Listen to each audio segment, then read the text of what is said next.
Trekcast. The galaxy's most unpredictable Star Trek podcast.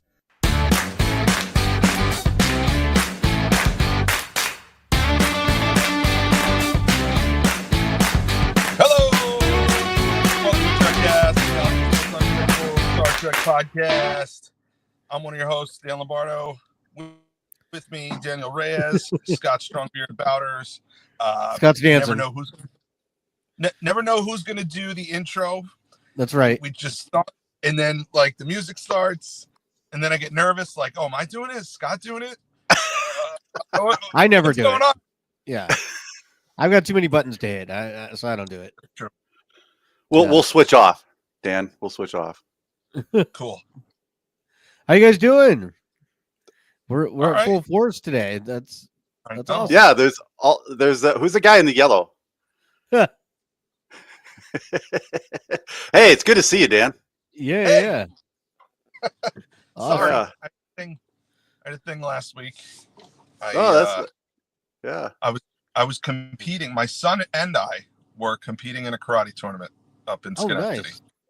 It was his first tournament, and I am super proud of him. He competed in forms and sparring, and he took second place in his division in both of those.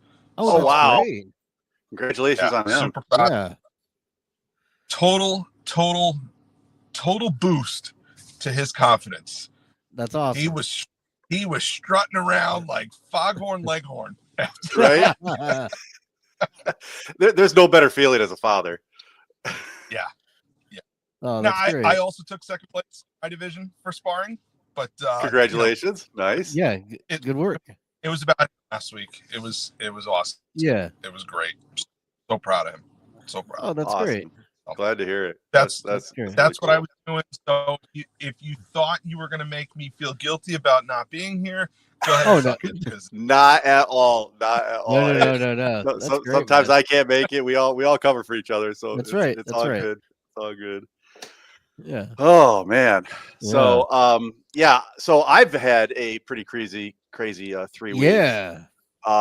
So my mom just got out of the hospital. She went in for some minor surgery, like a minor emergency surgery, like 3 weeks ago. Went home the next day. She was still in pain. Went back to the ER, and then she just, long story short, she ended up in the hospital for like 2 weeks, and then she got transferred to a rehab facility an hour away. Mhm. And but now she's home. We brought her home on Friday. She's doing real good. So everything's good. But yeah, for like 3 weeks, like a little minor overnight surgery turned into like a 3-week ordeal. And Wow. sometimes that happens, but she's doing really well. She wanted me to say hi to everybody, and, Oh, good. So I'm yeah, glad she's doing better. hi mom. Hello. glad you're doing better. Yeah. So That's awesome. how about you, Daniel? How's your week Well, going? I mean, I told you guys, I had mentioned it on the show. Did you win any karate tournaments or? No. No. Okay. No karate won tournaments for me. I won what? I said he won every one that he entered. Every That's right. single Right. one that he. That's right. Yes. Yeah, no, we had a situation with my dad. It had been going on for a little while. I had not really gotten into it on the show at all. But there was concern for a possible brain tumor. But it ended up that there was nothing, and he's just 70 and losing his hearing. So I'll call that a win. Yeah. Basically, he's worked in machine shops his whole life, and so There that's you go. going to take its toll after a while. So There you go. yeah, but apparently hearing aids are an option, so not too bad. Okay. Yeah. What, man? Yeah, those are two very distinct paths in that fork. Yeah, right. I'll take the one he went down any day. Yeah, no kidding. Yeah, but apparently that kind of hearing loss, it's possible that it's a tumor, and so they had to check, and so Okay. yeah. So How long was the wait between the test and the confirmation? Yeah, I don't think you guys are hearing me. he keeps cutting out on you, man. We heard you just now. Yeah. say hearing aid technology has come so far in the last Yeah. few decades. They're Yeah. so tiny. They have so many features. Guy at work, I mean, his are paired to his phone. When his phone rings, nobody hears it, but he has an entire conversation. I thought he had like a multiple personality disorder or something for a while, and he's like, "No, I'm on the phone." Yeah. Yeah. Well, You know, a buddy who's he just became a truck driver, and I've been driving truck for a while, and I started recommending all these, the Blue Parrot brand like headsets and big giant. I mean, they're just as big as these headsets I have on now. He's like, "No, I'm talking to you right now through my hearing aid." I'm like, "Oh, okay." I heard him clear as a bell, just like talking through like a $200 headset. So yeah, and apparently there's different types too, and how they help you hear. So I don't know. We'll find out but he's got an appointment coming up. So yeah, it's good. Well, it's good. Yeah, good on Daniel's dad. Yeah, absolutely. It makes far more sense than the Paramount merger. I'll tell you that. I was trying. Do we have Paramount news today too? God no. God no. What's up with them out? Yeah. No. I looked into that, and it's just a goddamn nightmare. So, there's like multiple lawsuits. Okay. There's it's just good. Yeah. But whatever. So we should probably get to the Star Trek news, I guess. Let's do it. All right, let's do it. Star Trek news. All right. So our first news story comes to us today from, I believe this is iFilm. Yeah, Slash Film. And we're kind of getting a review, our first review that I've seen of the Universal Fan Fest nights that are going on. This is the big Star Trek display at Universal Studios in Hollywood. They've got a little, they've got the bridge of the Enterprise D, I believe. They've got all sorts of different like Star Trek themed foods you can try. They got a few other displays and things to show off. This is very much in conjunction to like what they do in Halloween, the horror film nights that they do there. I don't know if you've ever seen those giant, elaborate haunted houses based on different horror themes. So now they're trying to do this some more and do it with other franchises. They do a lot. Yeah, they've had Ghostbuster nights. They've had Back to the Future nights. Yeah, Nice. yeah. So now they're doing Star Trek. It's Star Trek and a few other properties. Yeah, that background of that picture actually looks like the clock tower. Yeah, of this picture. But so I was reading the reviews, and they're not the best. So Really? yeah. Basically, this is a really long article, but basically what they're saying is there is a Star Trek Red Alert. It's not really a ride; it's more of an experience. You come onto the bridge of the Enterprise. The Enterprise is being attacked, and you kind of go through this experience of what it's like being attacked and going through that. Right. Yeah. So I saw a video of it. It looked more like the Star Trek experience minus the motion ride. Yeah. So that whole event apparently it's very cumbersome. They have actors on, there during the event who have to repeat their lines every, 10 minutes to go when they're getting groups through it. And it seems awkward apparently. There's also a Dungeons and Dragons area. But yeah, so basically people are saying like it's fun to go, but it's not as great as the Hollywood Horror Nights. So I would just be thrilled to be on the Enterprise D bridge. I wish I could be there. Star Trek The Experience, that's a tough act to Yeah, it is. A-Wolf says, so it's some kind of Star Trek experience?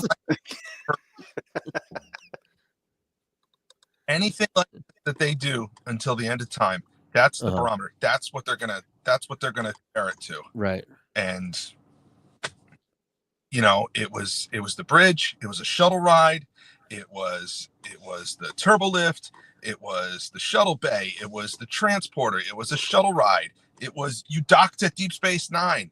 Then there was another Voyager / Borg themed ride 5 years later. I mean, it's a tough act to follow. Yeah.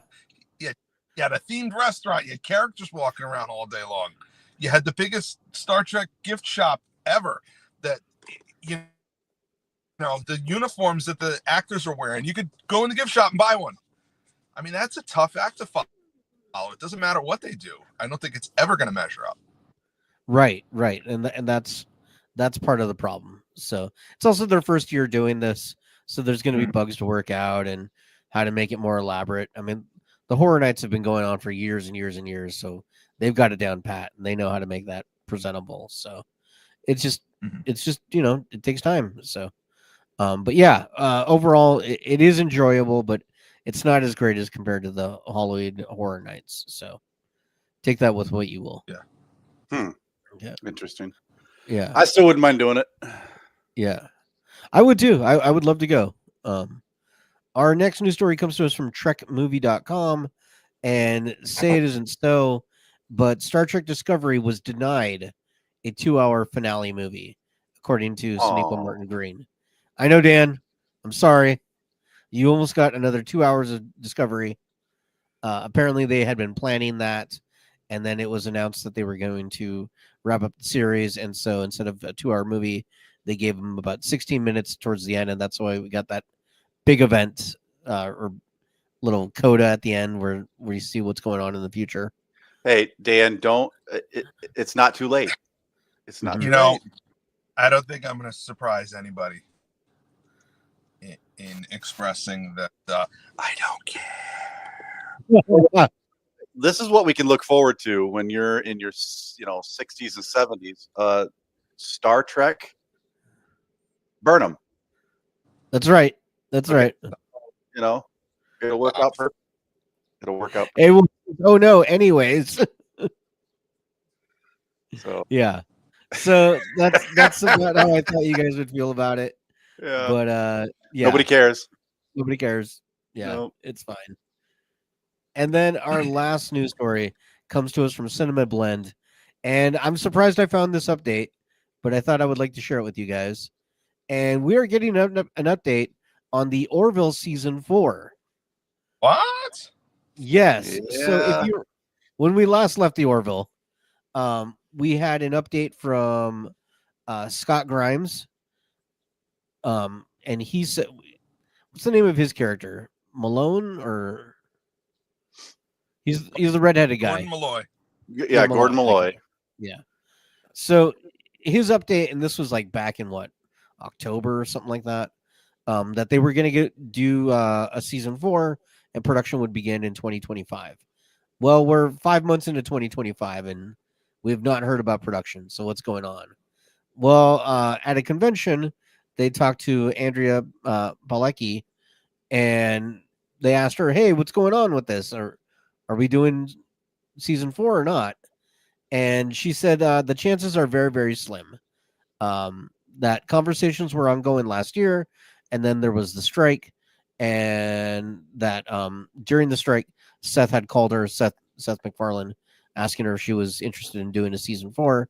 She said yes, but after the strike got settled and everything went away, she really hasn't heard much, and she doesn't think it's going to happen. So that's where we're at with it right now. Well, it's all about the money. Follow the money. There was a point. I don't think the amount of time that passes as important anymore as it used to be. There was a time where we thought we would never see Jean-Luc Picard ever again, and we got 3 seasons of Picard in the last. Right. So, yeah. No, we had one season. That's true. Yes. Season 3. Yeah. Yeah. The one season. Yeah. Uh-huh. We had one. Yeah.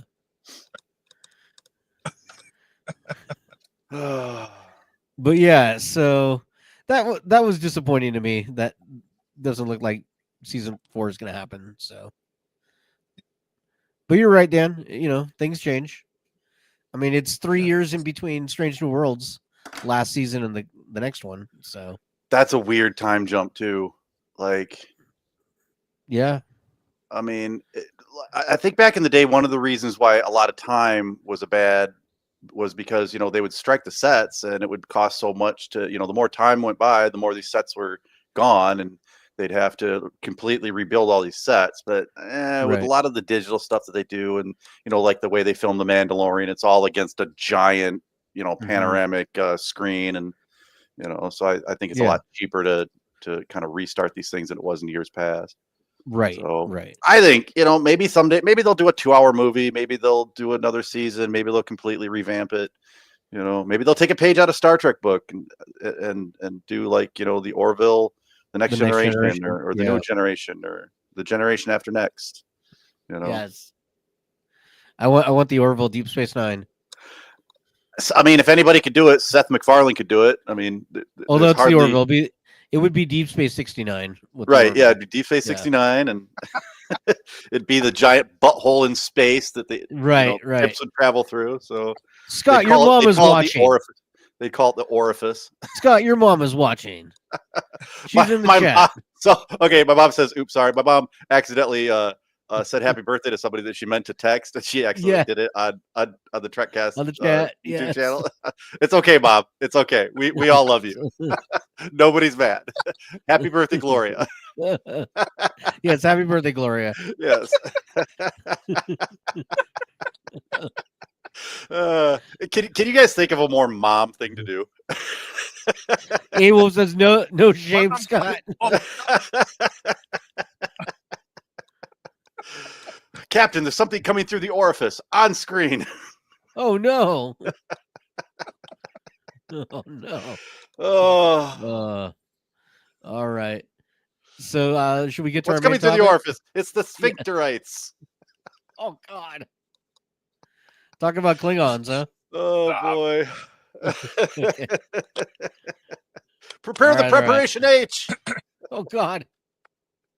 All right, let's get to the main topic. I could do this. Fun will now commence.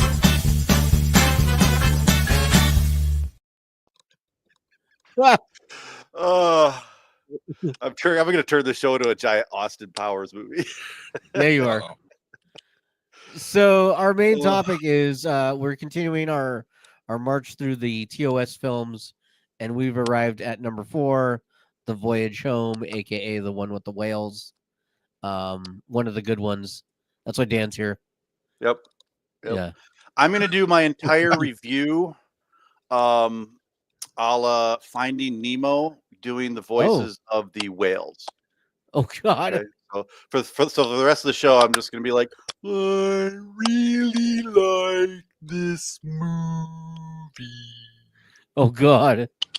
No, don't do that. I know that sounds a little specious. I would rather have the Packlids return. Okay. Oh boy, where do we even begin? Oh my goodness. Yeah. Who wants to recap it? Do you want to recap it, Dan? No. Okay. So yeah, I could go ahead and recap it. So we welcome back, Dan. Let's see. Dan was here for Star Trek 2. Were you here for Star Trek 2? Okay, so we'll see you for the Undiscovered Country then. Right. Okay. Okay. So Star Trek 4, The Voyage Home.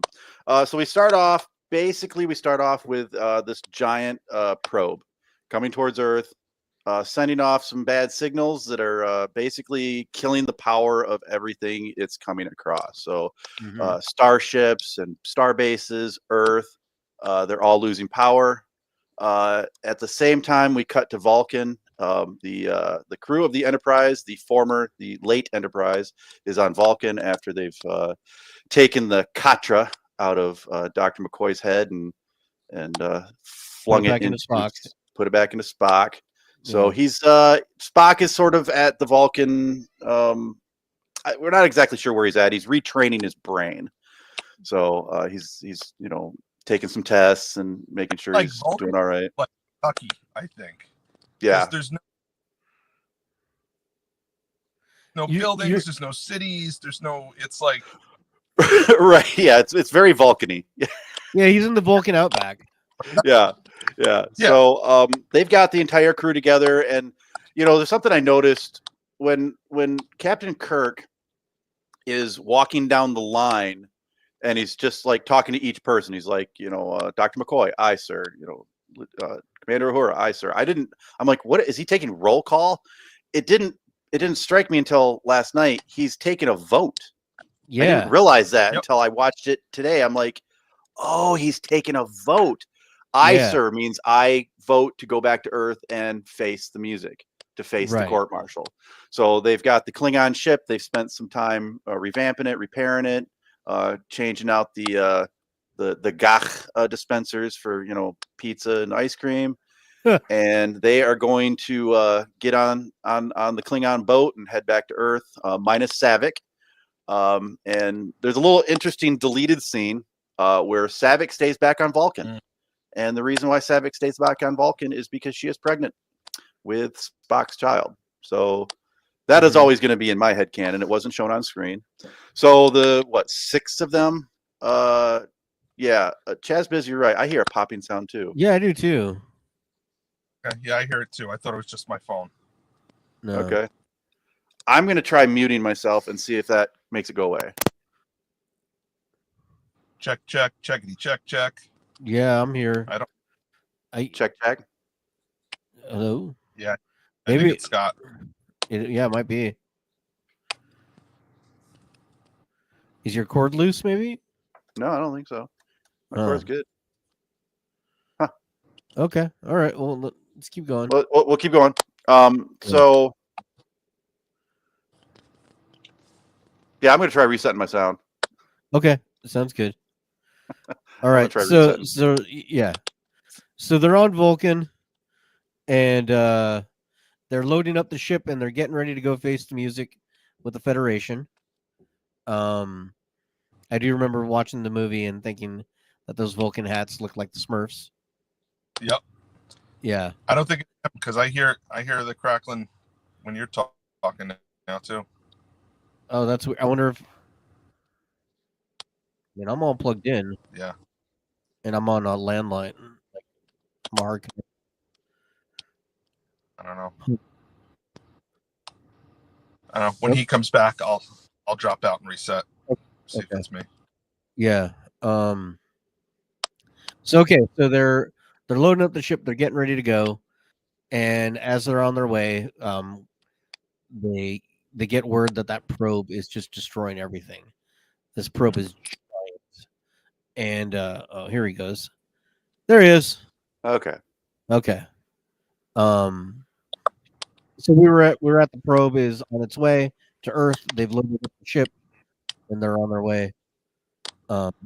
We think it might be Dan. Oh, okay. Because it was doing it while I was gone? Yeah. Okay.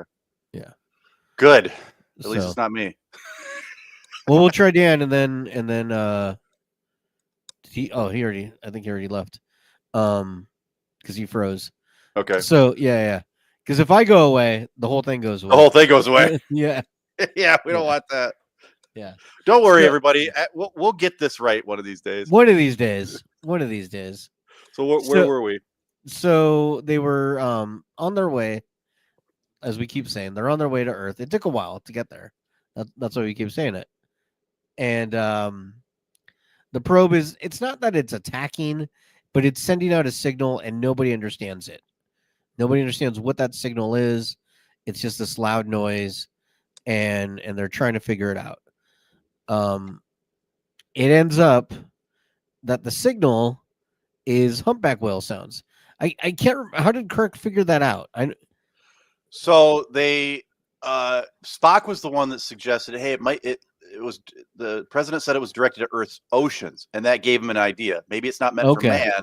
Maybe it's meant for a creature in the sea. And so that got him exploring the Federation database, which there is a Federation database on board because they said that the Klingon ship will work with the Federation computer database. So they've got a Federation database on board, and they just match the sound. Uhura does some trickery and magic with the sound see what that sound would sound like underwater, and then they were able to match that sound with the humpback whales, and they're like, "Oh, Right. here it is." Okay. So, yeah, there was a lot of leaps. Like, Yeah. okay, what is the sound? Okay, it's humpback. Where can we get humpback? They're extinct. Does it exist on any other planet? No. Can we imitate the sound? And Spock's like, oh, well, the sounds, but not the language. We would be responding in gibberish. So Kirk's like, oh, I got it. We'll just go back in time, grab a couple of humpback whales, and go forward in time, and problem solved. I love how casual he is about that. Like, yeah, we're going to time travel. It's fine. We're just going to time travel. So one of the things, before we move on, is one of the things that the studio did is after the success of Star Trek 2 and 3, they basically went to Leonard Nimoy and said, you can do whatever you want. You're the director. You're in charge. Whatever vision you want for Star Trek, you can have. And however Leonard high Nimoy, you want to get and write a script. That's right. They basically gave him free reign. Yeah. He was the golden child. So he said, okay, he wanted to do something different. Okay. There was typical villains. We had Krug last movie. We had Khan the movie before that. He said, number one, I don't want a regular villain. I don't want a regular antagonist. I don't want any explosions. I don't want any phasers. I don't want anybody dying. I don't want anybody getting seriously hurt. They made an exception with the whole Chekhov storyline. He said, I just want to tell a different kind of story. Yeah. And that's how they came up with, and at the time, Leonard Nimoy was sort of into ecology, and he had just read some sort of environmental book. And so he's like, okay, let's literally save the whales. Yeah. So that's what he did. I mean, that was big in the 80s. So. Oh, sure. Of course, sure. Yeah. So, of course. Yeah. There was also the influence from Paramount that they wanted Eddie Murphy to be in this movie. He was signed on for a multi-picture deal at the time. They wanted to put their two big franchises together, Eddie Murphy and Star Trek. In order to do that, I think that's where time travel comes in that nobody wants to see. In the 1980s, nobody wanted to see Eddie Murphy in a Starfleet uniform. They wanted to see Eddie Murphy being Eddie Murphy in 1986, doing Eddie Murphy things. Right. God, could you imagine if we had Star Trek Beverly Hills Cop? Oh, God. That would be... Because all you got to do is like, oh, the whales are in L.A., and now you're in Beverly Hills, you know? Yeah, that'd be eclectic. That's all you got to do. It'd be groovy. Yes. It'd be bad. It would be very bad. Yes. Not bad. It'd be bad. Oh, bad meaning good. Yes. Yeah, bad meaning good. It'd be Michael Jackson bad. That's right. That's right. Although then we would have got Bronson Pinchot in Star Trek, which would have been awesome. Gotten what? Bronson Pinchot. I don't know what that is. Balky. Oh, okay. Yeah. Jeez. All right. So where were we? We're they get the distress call from the Federation president. They analyze the signal. They figure it out. It's whales. They got to go back in time. So then they make the computation. First of all, I love DeForest Kelley, his entire performance in this entire movie. Yeah. Oh, he was loving it, man. He was chewing up that scenery left and right. Can we just acknowledge the ridiculousness of the president sending out a distress call? That's like Donald Trump getting on the TV and saying, "I'm calling the Navy. I'm letting the Navy know, don't come towards the United States. Yeah. There's a big thing. It's ruining all the ships. Save yourselves." I thought it was very vulnerable of him. Like, we're under attack and we're vulnerable. That's how you know it's the future, they play though. Fast and government stuff. It's like this hearing at the beginning with the Klingon ambassador. I mean, what was that? Is that Congress? Yeah. I don't know. That, and I can't imagine the Klingons had a leg to stand on legally. but it's okay. So, I always look at this stuff and I think of the United States as like the Federation, and the Soviets are the Russians, and Yeah. So this is like Donald Trump standing at the podium during a joint session of Congress while the Russian ambassador to the United Nations is standing there giving him shit. And then he's got a PowerPoint presentation behind him with footage from a VHS copy of Star Trek 3 that they're all watching. Right. What's happening here? What is this? Yeah. I was wondering where they got I guess you could play it off like it came from the sensors of the Klingon bird of prey. Sure. But where did the footage from inside the bridge come from? Right. Like that I would actually buy. That's from the black box. Yeah. Okay. All right. That I would. But yeah, it goes from very grainy footage to super HD real quick. Yeah. It's almost like it was filmed. It's almost like it was filmed. The cinematography of the computer that takes the black box images is fantastic. Yes, absolutely. They call it the JJ algorithm. That same body of people is present at the end of the movie, except now it's a criminal court because they're asking them how they plea. What is this? And the Federation president presides over that? I guess. It's not a military it's a multi-purpose room. I guess so. I guess he wears multiple hats. That's right. It should have been the Judge Advocate General for Starfleet, but I don't think they had a lot of military advisors back then. No. Yeah. No. Yeah. It's the same room they had Tyler Perry in the 2009 film. Yep. It's that big room where that whole scene was ridiculous too. He's not the head of Starfleet. He's the chancellor of the Academy, and suddenly he's dispatching people to ships and giving orders on mobilizing. It doesn't make any sense. Speaking of things that don't make sense, like I said before, Leonard Nimoy is the voice of aggravated reason in this entire movie. He's like, just wait a second. You're telling me you want to go back in time to get a couple of humpback whales, go forward in time, and deposit them in the ocean and hope that these whales tell this probe what to go do with itself? And Kirk's like, yeah. And then McCoy tells him the exact same thing that we're all thinking. Well, that's crazy. Yeah. Yeah. And Kirk's like, want these whales to tell this probe what the hell to do with itself? What are the odds? Yeah. He's like, just wait a damn minute. And Kirk's like, yeah, don't worry about it. This is going to be easy. Yeah.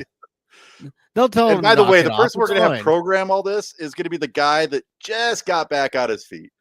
Yeah. Yeah, Kirk plays very fast and loose with letting crew members who just got out of the hospital do their main job. Des pointed that out. Like, Chekhov just got brain surgery. 20 minutes later, he's like piloting the bird of prey. Yeah. Yeah, but it's Star Trek brain surgery. It's not regular brain surgery. Okay, you're right. True. You're right. Yeah, they used the little head thing. So, in the 24th century, Starfleet has whales serving in Starfleet. So my question is, did that come as a result of the events depicted in this movie? Did they open up a recruitment drive to get some whales in Starfleet in case something like this ever happens again? Or were there always whales in Starfleet in the 23rd century? Just none of them spoke this dialect. It was an affirmative action cetacean drive from Starfleet. Okay, they wanted to get more whales, more singing crew members that could communicate with probes. It probably was a defensive thing. They wanted to prevent the same thing from happening again, so they had whales join Starfleet just in case super powerful probes decided to penetrate their anti-probe penetration field. So nobody wants to be penetrated. Nobody wants to be penetrated by whale probes, especially by whale probes. Did you see the size of that thing? That penetrating probe was huge. So let's move. Let's move on to. I want to move on to the segment that I'm calling let's do the time warp again. Yes. What is it with time travel movies and the visuals? We've got the smoky crew members, smoky water crew members, and then we've got this weird dummy wrapped like plastic dummy that they have diving into water. What the hell was that? What were those visuals? It was Leonard Nimoy's 1986 acid trip. That's all that was. That's exact. That had to have been. That had to have been it. The amount of drugs that were on this set had to have been. Oh my gosh! Totally had to have been. Totally. So that was just a weird thing. And then so after the acid trip, they all wake up because going back in time obviously makes you pass out. It makes it makes you sleep. And thank God that the bird of prey just happened, the braking thrusters. So the way they travel it back in time is they slingshot around the sun. Okay, right. At warp 9. They hit 88 miles an hour. Yeah. Can we back up a minute? When they're doing this, can we just acknowledge what a piece of shit this bird of prey is? That they're at warp 4 and the thing is already shaking. Yeah. The NX-01. The NX-01 was the warp 5. Was the first warp 5 ship for Starfleet. This is like 100 years later. This Klingon bird of prey is going on warp 4, and it's shaking like it's gonna fall apart. What piece of junk! It's all guns, no warp. But yet somehow it's able to do warp 9 around the sun, which I think the centrifugal force would destroy everybody. Well, it says when the LDS kicked in. When the LDS kicked in. Yeah. So they do the time warp, slingshot around the sun at warp 9 point something that the bird of prey shouldn't be able to do, and they shouldn't be able to at warp 9. I think they're going to ludicrous speed. Yeah. And so they end up in, funny enough, they end up in 1986 Earth. Which, oddly enough, that's when this movie came out. That's when this movie came out. Yeah. So that's weird. Yeah, that's a time travel thing that movies often do. So they break. So they've got a mission. Unfortunately, during this trip, the dilithium crystals have lost their luster. They're no longer shiny and powerful. They're liquefied, right?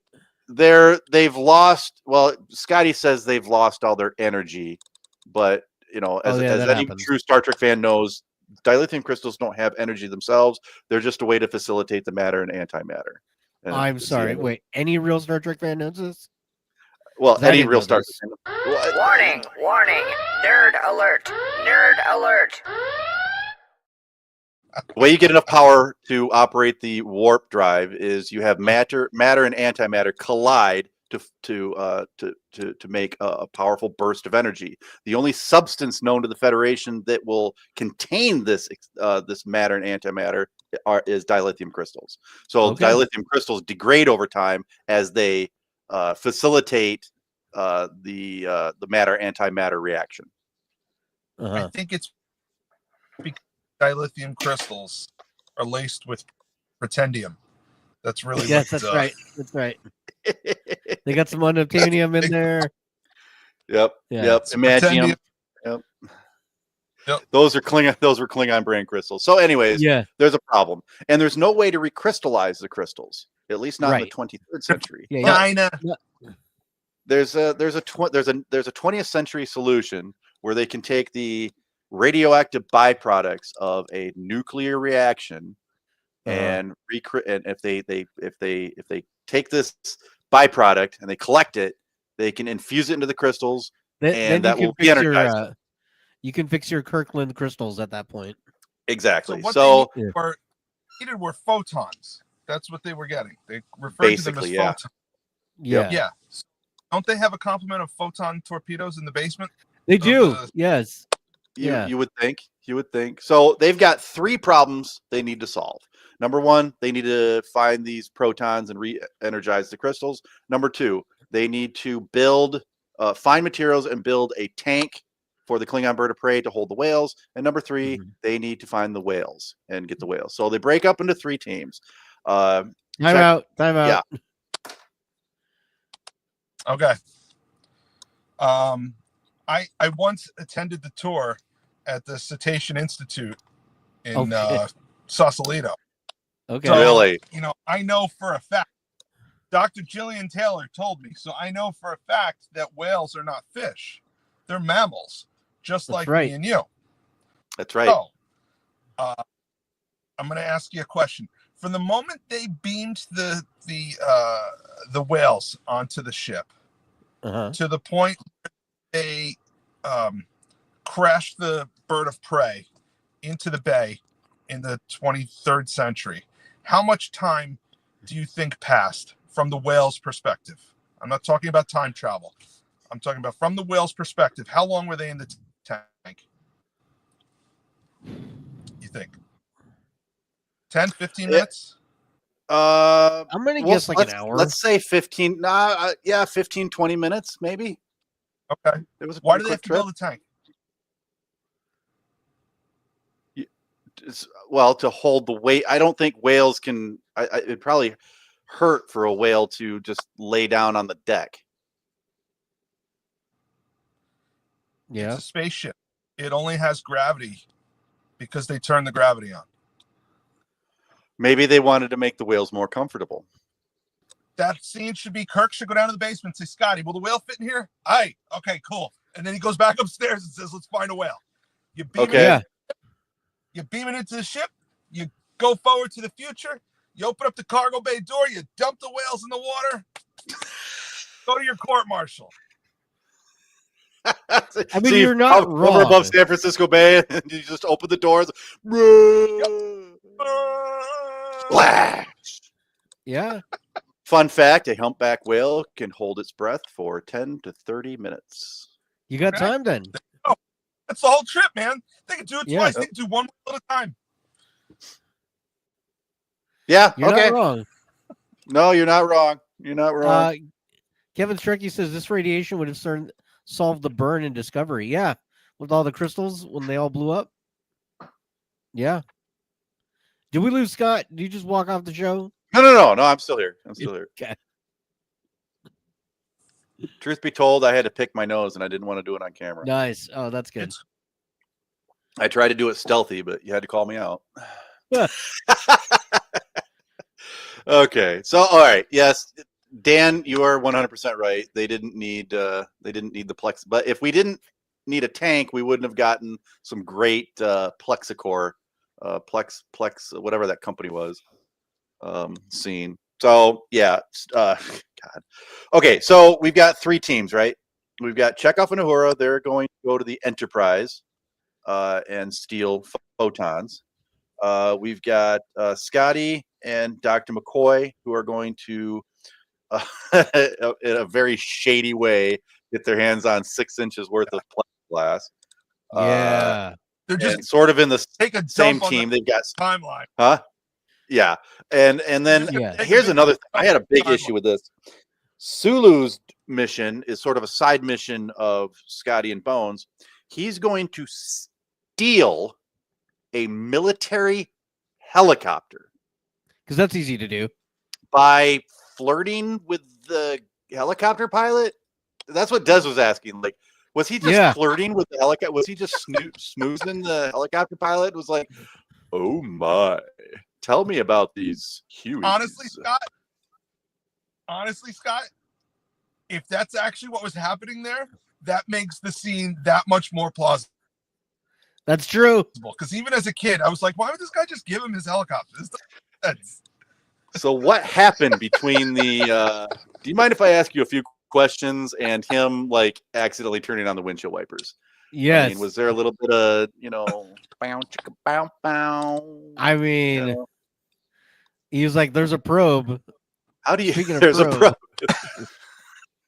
Oh my. Yeah. What's going on there?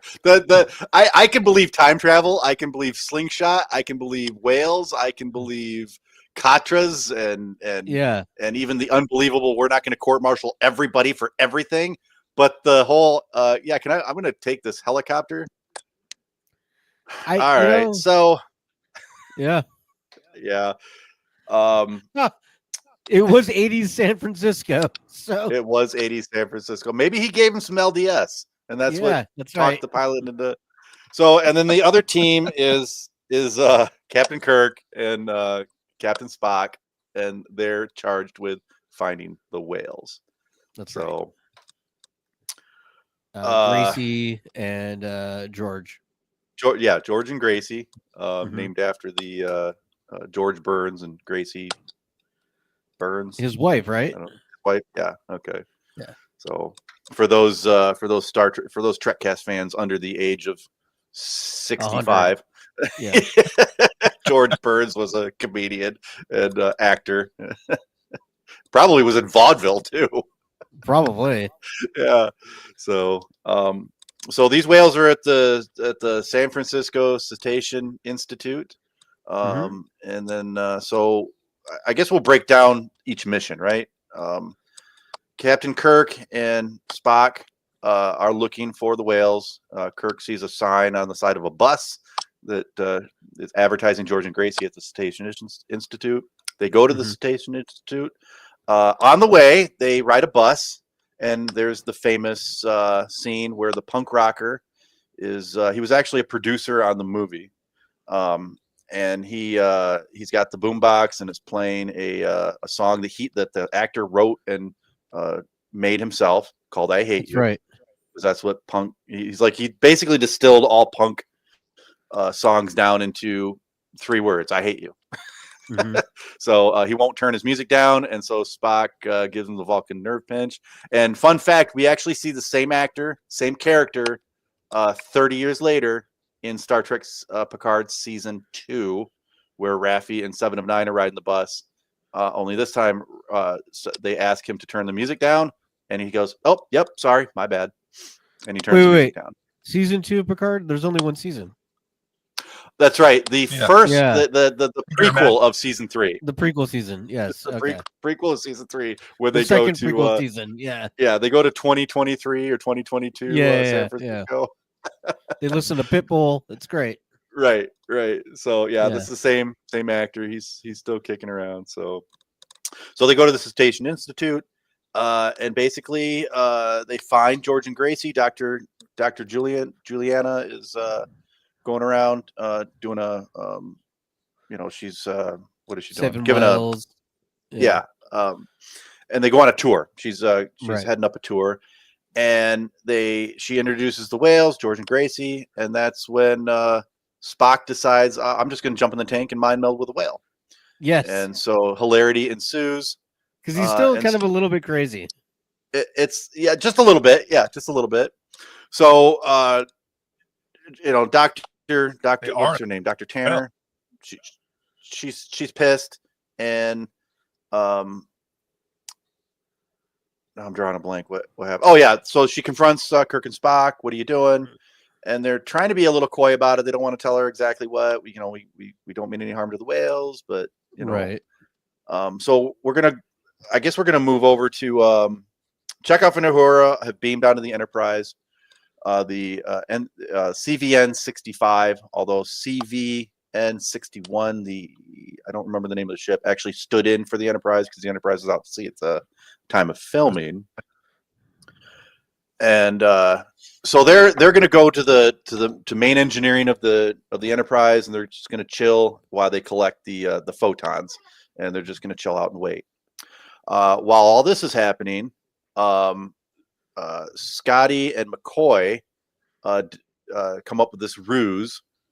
They go to this plexiglass company, and they've got a plan. So they're going to go to this plexiglass company. Scotty's going to pretend he's a professor from Edinburgh, and they're going to go on a tour. And they go on a tour of this plexiglass place, and they end up at this the plant manager's office, and they basically want to con him out of 60 feet by 10 feet by 6 inches by the perimeter of this cargo hold of plexiglass.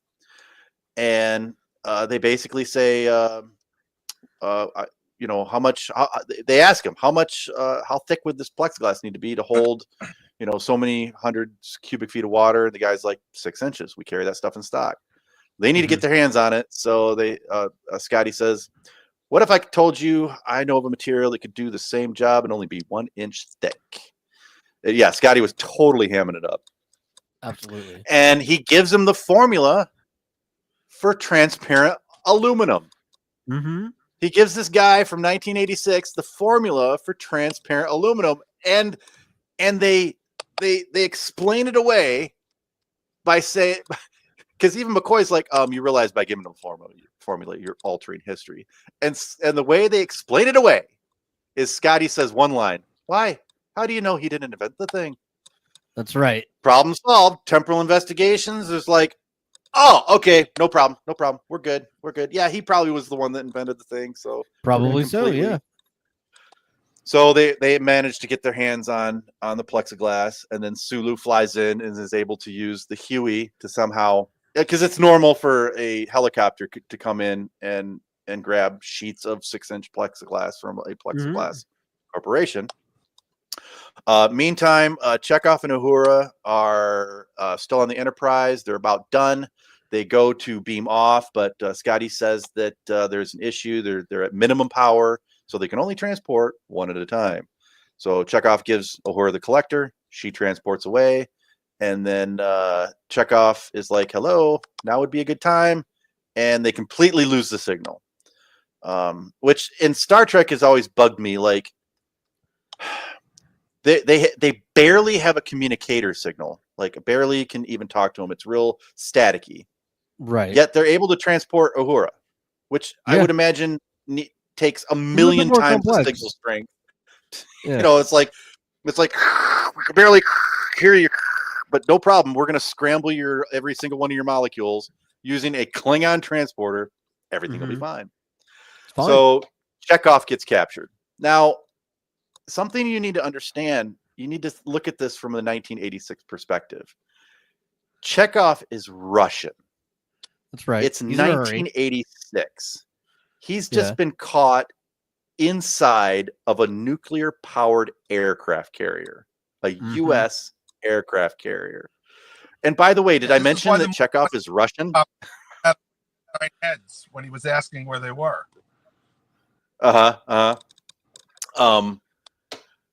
So they start interrogating Chekhov, and the guy's just like, first of all, the guy is using some, he uses the R word for mental, he's like, he's not mentally there. He calls him a Rusky. He's right. It's very 1986 racist and just using potty mouth words that would get you canceled all over today. And they're not buying it. He's Russian. And you have to remember, in 1986, we were right in the middle, sort of tail end of a Cold War with Russia.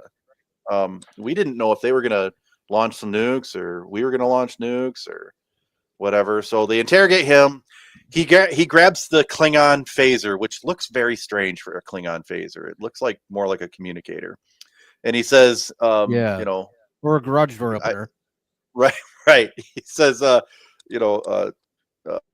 basically sit down or stay where you are, or I will have to stun you. And obviously doesn't work because of the radiation and whatever. He basically escapes, and he's running, and there's that hilarious music while he's running away, and then he falls and he hurts himself. By this time, they've got the cage. They've got the Dr. Juliana's basically got on board the Klingon bird of prey. They've realized that the whales are no longer at the Institute. They've been shipped off to sea. Kirk asks her for the radio frequency number, which is 401 gigahertz. And he says, "You can't go with us. You're from here." And then she just says, "Surprise," and hugs him. And she accidentally gets beamed aboard too. And does this like, would that work? And I said, well, it wouldn't hurt anything. I said the annular confinement beam would prevent anything that wasn't locked on from being beamed up. I'm getting it. Warning, nerd alert, nerd alert. If you get through the annular confinement beam, you will be beamed up with everything else, just like the air around you. If you're outside the annular confinement beam, once it goes up, you can't get beamed up with everything else. So that's the way it works. So I said she must have made physical contact, then the annular confinement beam locked onto everything, and then they were beamed up. So I'm okay with that. All right. What Are if we all like on the her same foot was outside of the beam? Would she lose her foot? No, that's what the point of the annular confinement beam is so that those kind of accidents don't happen. Okay, so you can either get to them by the time before it goes up, or you're prevented from. It's a Klingon transporter. If there's part of the pattern that's missing, they just add sawdust. You'll be fine. Sure. That's right. That's right. Yeah. They take a lot of shortcuts. They use protomatter in their annular confinement beam. You got crusty old Klingon military officers like, I'm 22% sawdust at this point. That's okay. Okay, so now everybody is on board the Klingon bird of prey, including the doctor, the whale doctor, except for they can't go anywhere. Why? They're missing a man. And there was a very nice moment where you can tell that Spock is starting to learn about relationships and about friendships and more than just the logical things, where he says, we have to stay back. We have to go and get Chekhov. The needs of the one outweigh the needs of the many. And so they devise a plan. We're going to go to this hospital. We need to look like surgeons. And they have, so they're all in this hospital. They're looking for Chekhov. They have one of the greatest scenes in Star Trek history, where Bones walks by this old woman in a hospital bed, and he's like, "What's wrong with you?" And she's like, "I'm on kidney dialysis." And he's like, "Dialysis? Goddamn Dark Ages." He reaches into his bag, doesn't even mess around with the bag, just reaches for the very first pill packet he finds. They're not even in a packet, they're just pills. He hands it to her, says, "You swallow that and you call me if you have any other issues." She takes this thing and swallows it. Yeah. So these must be like magic pills that they take care of kidney dialysis, they take care of heart disease, broken bones, and transporter psychosis. Those are the everything and anything you could. Remember those pills you get in a gumball machine, you drop it in a glass of water, you come back 12 hours later and there's a dinosaur? Yep. Yeah. That was it. Except the kidney. Oh, I thought it was the pills you get at the gas station. I don't want to know about the pills you get. There's only two types of pills you can get at the gas station. I think it's speed pills and morning after pills. I don't know. Yeah. So they find where Chekhov's at. They have this route. The Chekhov's being guarded by a couple of police officers, and they throw the whale doctor on a gurney, and they say she's sick. She's got upper blah blah blah blah blah. Basically, he says something doctory that says she has cramps. They get her into the room. They stop the doctors from drilling a hole in Chekhov's head. And he's like, my God, man, drilling holes in his head isn't the answer. The artery must be repaired. And so they lock the other doctors into a room. He puts on the little thing that cures all types of brain injuries. That's right. And he wakes up. They put him on a gurney. They run for the elevator, and the cops are chasing them. The cops go downstairs, waiting for them. Open the door. They're gone. They transport to the Klingon to the Klingon Enterprise. Yes. And that's when Dr. Taylor does the whole jump surprise. Yes, Dan. So if they can get transported out while they're in the elevator, why did they leave the OR?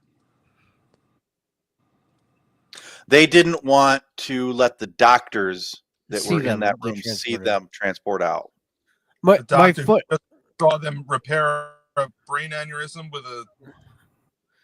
That all can be explained away. Even disappearing in an elevator can be explained away. That's just a magic trick. So watching them disappear. This exact moment in time, they are suddenly concerned with not damaging the timeline.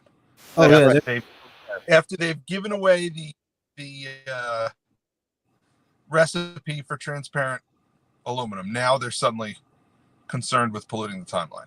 Okay, right. see, I saw a deleted scene that you guys didn't see. I saw a deleted scene where Captain Braxton transported to them and said, "Hey, time out. This is what needs to happen." He transports them to his ship. Welcome to the time ship relativity. We're from the 29th century. Everything you've done, we can fix, except for you just beamed out in front of these doctors. We're going to need you to go back in time 10 minutes. We need you to go for the elevator. You got to get past these cops and go for the elevator. Mm-hmm. Okay. They cut the scene for time, but I saw it. Okay. It was Captain Braxton. Okay. And it was the second actor that played Captain Braxton, not the first one. Was this a military hospital? No, it was. hospital. They said it was a mission district. It was something Memorial Mission District. Yeah, why not? Why didn't they take him to a military hospital? This guy he's a Russian spy that they captured on a U.S. vessel. Right. They should have first taken him to the infirmary on the ship, and then transported him. There should be an infirmary and operating room on the ship. And if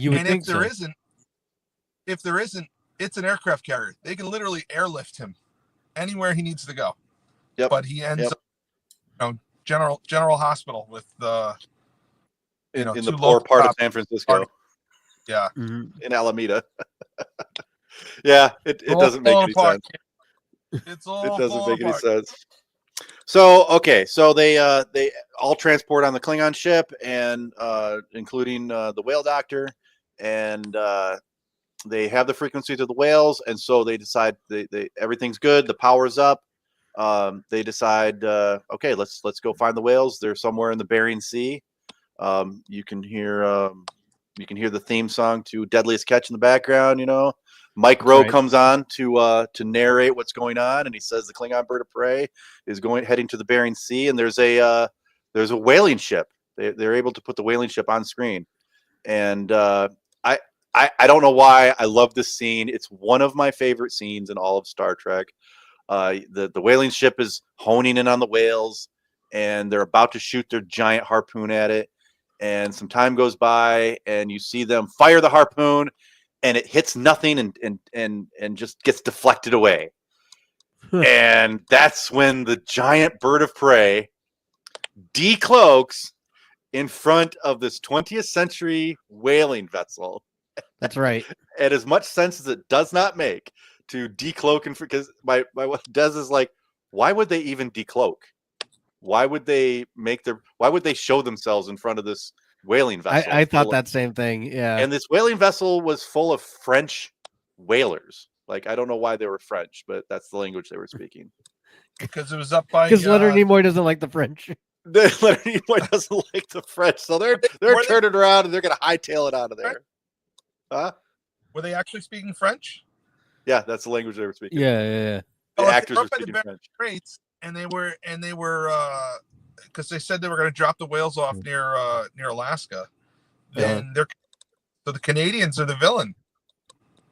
The Canadians, as they should be. There you go. There you go. They're French Canadians. Oh wow, that's nobody likes those guys. That's a twist. They're the worst. I assumed they were Russian. I didn't pay attention to what language. Yeah, we're gonna find out that Canada was like one of the only Earth nations not to join the Federation. It turns out in the future Canada's evil. So where were we? So now we've got they beam up 400 tons, and Scotty says, "Well, it's not just the whale, sir; it's the water." And so they beam up the 400 tons, and Scotty says James Doohan's favorite line in Star Trek. He goes, "Captain, there be whales here." And so they've got all the whales, they've got all the water, and Spock has to. He can't. Here's another nit that I got. Kirk says, "Have you accounted for the weight of the whales?" And Spock is like, "Well, Scotty can't give me an exact number." What do you mean you can't give an exact number? Ask the transporter computer exactly down to the check the receipt. Down to the milligram. I want to know how much water in whales we just beamed aboard. Don't tell me you can't get an exact number. You can get an exact number. You can give them the exact salinity content. Okay. So, anyways, he has to program this and make sort of an educated guess. And they go in for the time. They do the time warp again. Let's do the time warp again. And they do the time warp again. They jump to the left, go around the sun, and it's not quite as dramatic this time because I guess going forward in time is not as groovy as going back in time. Everybody had already seen all the effects. So they were all effected out. Get us back to the future. Yeah, they didn't have enough budget to make a smoky water sort of cast mold of the whales and the whale doctor. So it's like Back to the Future. The DeLorean was ice cold the first few times, and then they were like, after that, that's too much. Just got used to it. It just got used to it. So they go back in time, and they go back to the exact moment where Cisco's dad says, "Get him back, get him back," and so they don't really show this because obviously the effects budget just wasn't there. Although, side note, they were given such a huge budget mostly because of William Shatner and Leonard Nimoy's salary. They each got $3.5 million to do this picture, which is an insane amount. The budget for the movie was anywhere between 21 and 25 million. Right. And because the budget was so high, Paramount had to cut the budget for their next project called Star Trek The Next Generation. So the first season of Star Trek The Next Generation's budget was reduced because of this movie. Okay, so they go back in time. They do the slingshot around the sun. Somehow the bird of prey is pointing exactly towards Earth, and it loses all power because of the probe. And they end up in San Francisco Bay. And so they have to, Kirk has to do his heroic underwater swim. I can't watch this scene because I hate underwater shots. I don't like, okay. So, my wife looks at me and she goes, "Boy, you have a hard time watching Poseidon." And I'm like, I would never watch Poseidon. I could barely watch Titanic because of the underwater scenes. I just don't like, I have a phobia of underwater scenes. So Kirk is able to pull the emergency. Apparently there's power if you pull the emergency bar, and that releases the whales. And the whales do exactly what Bones was, didn't think they would do. And it tells this probe what the hell to go do with itself. And so knock it off. Yeah, and they got a couple of things right here.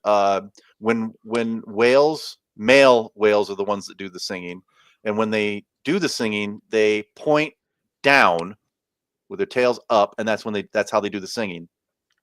So they got that sort of like right, and then the probe does the same thing. It sort of points down, and then it goes away. And this next part was an very, very interesting little tidbit that I read about, and I didn't know until I watched the movie again, and I rewound it, and sure enough, when the probe is going away, in English, in a very low tone, it actually says, "I'm sorry," as it's floating away. Yeah, and I read about it, and sure enough, you can hear it say, "I'm sorry." Huh.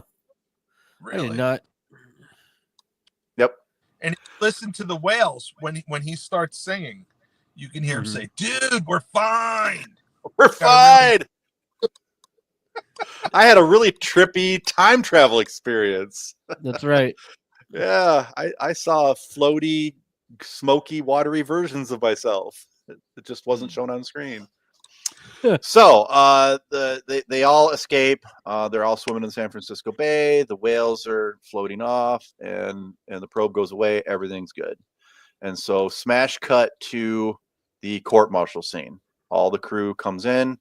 Spock joins them from the stands, and they say, Spock, you do not stand accused. And he says, I stand with my shipmates. And the president's like, very well. And he lists all the charges from just wrecking the Excelsior, stealing the Enterprise. I like that when he's like, you don't stand accused. He's like, I stand with my shipmates. Like, yeah, we'll send you to jail too. That's fine. Okay, no problem. Yeah, we could just bend the rules, break the rules, whatever. I took it more like stand wherever you want, man. We're gonna do okay. Yeah. So they say, because of certain mitigating circumstances, like you saved the entire quadrant, all charges except for one are summarily dismissed. And so the one charge left, disobeying a direct order of a superior officer, lands solely on Kirk.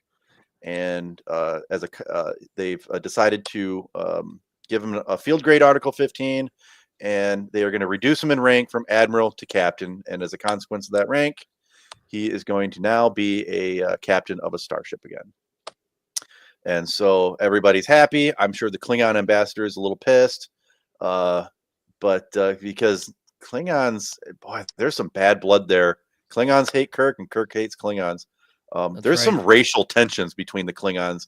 I mean, we see the events happen in Star Trek 3, but it's really showcased in this movie. Like the Klingons don't like Kirk, and Kirk is not real happy with the Klingons for killing his son. But anyway, so he says goodbye to the whale doctor, and she sort of brushes Kirk off, like, I'm out of here. Like, you're cute and all, but see ya. Which I thought was a refreshing change of pace. She's like, I got a one picture deal. I'm out. I got a one picture deal, and I think some time has passed between them swimming in the bay and this court martial. I think a month or two has passed because she's been caught up to date. She's got she's a specialist now. She's going on a starship, and so she's got her own ship, and she's going to be a sort of a scientific, whale expert. Right. So they all get on. I think some time has passed also, and they get on a shuttle, the entire crew, and they're going to head out to their new ship, and they don't know what ship it is. Kirk, I think, knows, and Scotty says, "I'm hoping we get Sulu." In some foreshadowing says, I hope we get Excelsior. And Scotty is not a big fan of the Excelsior. And they fly over the Excelsior to see the USS Enterprise NCC 1701A. And I believe this, and this is not a brand new ship. This is I believe it was the USS Yorktown that they recommissioned to the Enterprise A. I'm not sure if it was the Yorktown. It was some other Federation ship, but it's not. It's also a 20-year-old Constitution class. Because in Star Trek 6, at the end of the movie, not to get too far ahead, they say we're going to Starfleet has ordered us back to space dock to be decommissioned. So they're going to be decommissioned, and we'll never see that ship again until Star Trek Picard season 3. Okay. So they get the Enterprise, and they go off into the sunset. Picard season 1, part 3. Okay. Yeah. Okay. Let's speed it along because we're running really long. Yes, we are. Okay. Yeah. All right. So that is Star Trek 4. This movie has. I go on IMDb, and there is more trivia than just about any other movie. Yeah, this one's really below. One piece of trivia that's actually not in there. When they're at the hospital. I froze frame. There's a shot of the doctors that are locked in that closet. There is a piece of equipment that's labeled Stryker Medical. Stryker Medical is a medical supply company that's based in my hometown of Kalamazoo, Michigan. Okay. That's a little connection to Kalamazoo. It's same fine. It's this Stryker Medical actually supplied this piece of equipment to the film. So Stryker is a big employer in Kalamazoo. So shout out to that. Nice. Awesome. Okay. Well, I guess we've got people on the line are ready to go. We've got Chazbuz and Duval. So let's get to listener feedback. Oh yeah. Yeah. So hold on. Listener feedback. All This right. is what happens when you make me do the recap. I know. It's okay. It's okay. So we'll go to Chazbiz real quick, and then we'll go to Duvall next. So there he is. There's Chazbiz. Hello. How's it going, man? Pretty good. Did you watch the movie? Yeah. My dad liked it. Oh, good. He didn't fall asleep through it, so Oh, that's a good review. he was kind of confused about the whales and everything. He was like, "No, what's going on? Why are they talking to whales?" What? We were all confused. None of it made sense. So No. he's in good company. Is this modern San Francisco or is this in the past San Francisco? Dad, this is in the 80s. So Yep. That's right. What's What's your biggest takeaway? Okay, the way you guys are doing these reviews is like you do a class project together. That's and then right. You have that one guy that does all the work, which would be Scott. Yeah. And the rest of you guys are like, yeah, just keep reading. Yeah, you can let him talk. Like, Yeah. you guys want to help out? No, just keep reading. I'm sorry. You're not wrong. You're not wrong. You're not wrong. The rest of you guys just showed up to class. Is like, we might get an A on this. I don't care. We He barely didn't like showed it. up. This is a movie I've seen. I've seen it 23 times, right? Yeah. And then I just saw it last night. So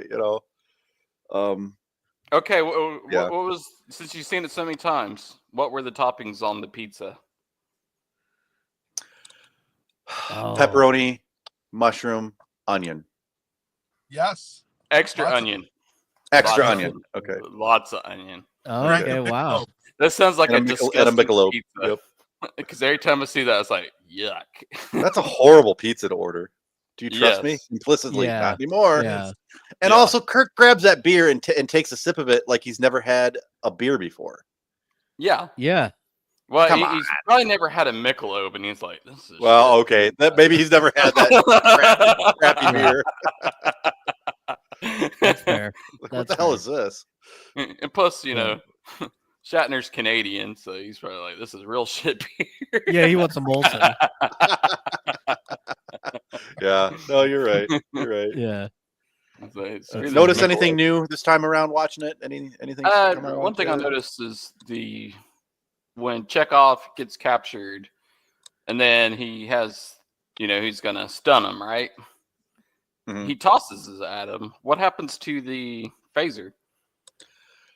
So there's a deleted scene. Captain Braxton and the time ship Relativity actually go in behind them and clean up their mess. As they should. So I have some proof here that this movie is dated. Very, Yes. Oh. very, very So dated. double You have dumbass proof on that us, this or movie's double 30 years old? dumbass Do on tell. them? Oh, 40 years When- old. When they first get to 1986, and there's the two garbage men having a conversation, the one guy tells a story about telling his wife, if you think I'm going to pay $60 for a toaster, you're out of your mind. And I'm watching this last night, and I'm thinking, that is a reasonable price toaster. It is. Yeah. Yeah. Des, if you want a $60 toaster oven, you have my I'm down. permission. Yeah. Yeah. Not that you need it, but you have it. Needs your permission to buy a toaster? Wow. Wow. Wow. That's What is the it? 1986 version of me. So, Oh, so they only have $100 to go around. Was it $100 they got at the pawn shop? Yeah. Yeah. Glasses? Yeah. I mean, they get you nowhere in San Francisco. No, Well, I that's gone in like 2 Could have minutes. been in 1986. Yeah. It's like you might have could have They coulda got a rode the very trolley, got a reasonable trolley toaster. pass for the day, and everybody just rode the trolley around town. Yeah, that wouldn't have paid admission to the Cetacean Institute. Yeah. No. Yeah, exactly. There's no way they had to slip in somehow. Yeah. All right. Anything else you wanted to bring up, Chazbiz? That pizza sound disgusting, and then the hospital scene, like you guys were saying, if it was military hospital, right? It should have been. Well, Yeah. the thing Yeah. is, it's like, was it a bad trauma? He fell so far. It might have been a bad trauma. They had to go to a trauma hospital. Yeah, that's true. and had to get a trauma surgeon. Not really. But they should have had military It's just guarding a- the door. Yeah, not You know? civilian. You should have police. MPs, not Keystone cops. So Dan's trying to talk. What, Dan? That's all right. I was gonna say it doesn't matter. He's just Rusky. They wouldn't care. That's right. He's a Yeah, Rusky. exactly. He's a Rusky. It was like you'd Yeah. have the whole floor would probably be taken over. All right. It was cringy when they called him the other R word, though. I'm like, Yeah. I Oh, felt bad. But that's the 80s, guys. That is the 80s. That is Yeah. the 80s. That is the slang of the 80s. That's the shit they said. So, Okay. and All right. it's like, when you write something like that, especially the 80s, they probably Oh, thought yeah. nothing of it. Yeah. But now we're like, you can't Yeah. say that. and who was that guy to interview him or to interrogate him? That must have been a CIA agent. Yeah, probably so. Yeah, that's how I. It was Jack Bauer. Yeah, Because Jack the Bauer. CIA deals with international stuff. That's he was right. Internet. Okay. Scholar, or Mulder and Scully or whatever. That's right. The X Files, like these guys came from Well, the they're future. What FBI. the hell? They Yeah. deal with domestic stuff. Okay. Yeah. All right, man. We got Duvall All right. waiting. Thanks for being on, Chazviz. Hi, Duvall. Thanks, I haven't Chazviz. talked to you ever. So. Yeah. All right. And let's bring Yeah, on the Duvall. There he is. The Oh, LDS yeah, freelance Phil has the first got it. That's awesome. Hey, What's man. up? guys. How you doing? Did you watch the movie? Hey, Hey, how's it going, fellas? Good. good. How are you doing? Hey, man. How you doing? Doing good, doing good. Oh, he's got us on a delay. Yeah, You can yeah, hear I it. did. Turn down your radio. Yeah, turn down your radio. So, let me see here. I got some notes and some amusings. Okay. Turn down your radio. Oh, sorry. Okay.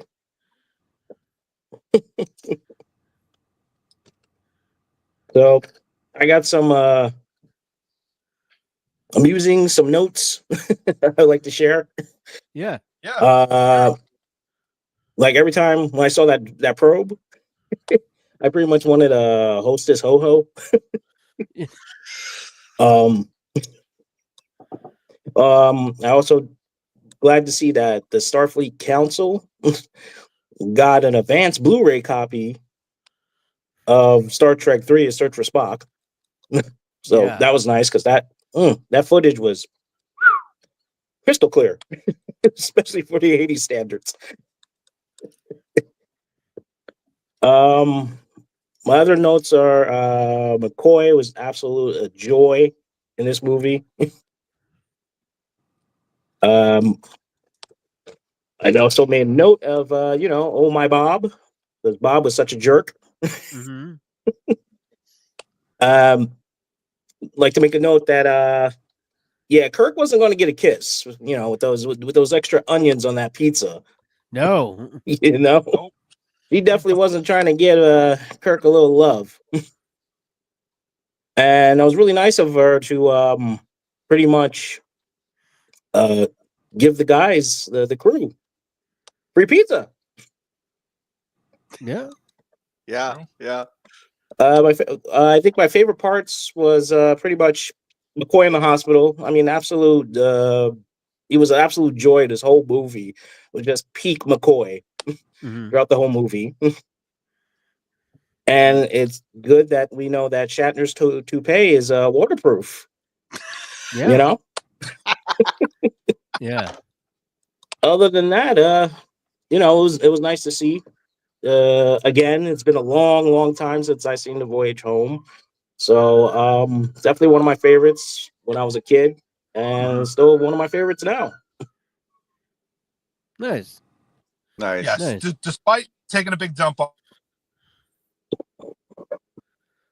it for the last hour and a half, Mhm. it is a Yeah. It's a good one. It's a fun movie. Yeah, I like it. Yeah. We all Yeah. like it. It's up until it was the highest grossing Star Trek movie up until 2009. Oh wow. So Hmm. this is my impersonation of the guy that gave Kirk $100 for his glasses. Yeah, I was gonna say, what is going on there? Yeah, I'll give you $100 for them. that's right. That's right. Huh. Duvall, what'd you No. think of the other TOS films since we got you on? Oh, that was Scott. I thought that was a clip from the movie. I'm sorry. I was Right. confused for. I like for them.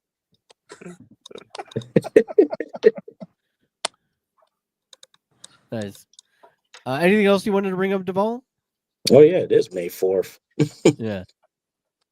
Did I watch the wrong 4th movie? Was I supposed to watch New Hope? Yeah. Nice. I don't know if you can hear us. Yeah. Well, I also wanted to thank Duvall. You're a big contributor on the Facebook page.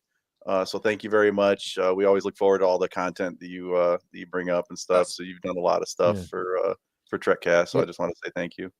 Yeah, we had a good time meeting him last year, Dan and I, at the Trek Long Island. So Yeah. Good time. yeah. Awesome. All right. Well, oh Dan, you real quick, you saw Thunderbolts? I did. So did I. What'd you think? I think 2 thumbs up. Me too. Yeah, I All right, really I'm liked gonna go it. see it next weekend. Oh yeah, you'll enjoy it. Okay. I really Stick enjoyed around it. for all the Had some- trailers. had For some all dark- the Had Stick some around for dark the All end right, credits. guys. Thank you. All right. Yeah, thank you. Have had a some good darker one. If you themes that explained to my son a little bit, but nothing too dark that No, yeah. it was an issue. But I enjoyed it. He enjoyed it. I had a feeling I was going to like it. I didn't think I would like it as much as I did. Yeah.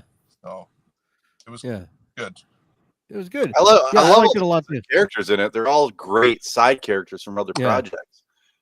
So they're all. It seems like there's. I haven't seen the movie. It just seems like there. I hope there's a good touch of humor in it with action. Yeah. I know there's some dark themes, but it seems like those characters are just odd couple characters. Yeah. So, Jasmine is wondering how many end credit scenes there's 2. There's 2 of them. okay. Okay. A good program to get if you want. I have a program on my phone called Run P. That's And right. it's exactly and it's for people like me who have the bladder the size of a walnut, and it tells me when I should go to the bathroom during a movie, and it recaps what I missed, and it also has a feature where it tells you if and how many end credit scenes there are of any movie. Oh, nice. So, yep, Run P. I have a catheter that I bring to. There you go. Oh, that's a solution as well. That'll work too. Yeah. It runs it right into your a Dune popcorn bucket. All right, Awesome. guys. We're like the Yeah, we got to wrap it up. All right, guys. That's wrapping it up. Thanks, guys. We'll catch you next time. Bye. Bye. This is Captain Benjamin Sisko of Deep Space Nine and Space God to the Bajorans. I have a mission for you. This falls outside of Starfleet guidelines, so I can't order you, but I'm asking for volunteers. Volunteers who will subscribe to the Trekcast YouTube channel, leave 5-star reviews on your podcast app of choice, and share Trekcast across your social media accounts. If we can make our audience bigger, we might have a chance against the Dominion. Are you ready? Subscribe, like, and share. Are you with me?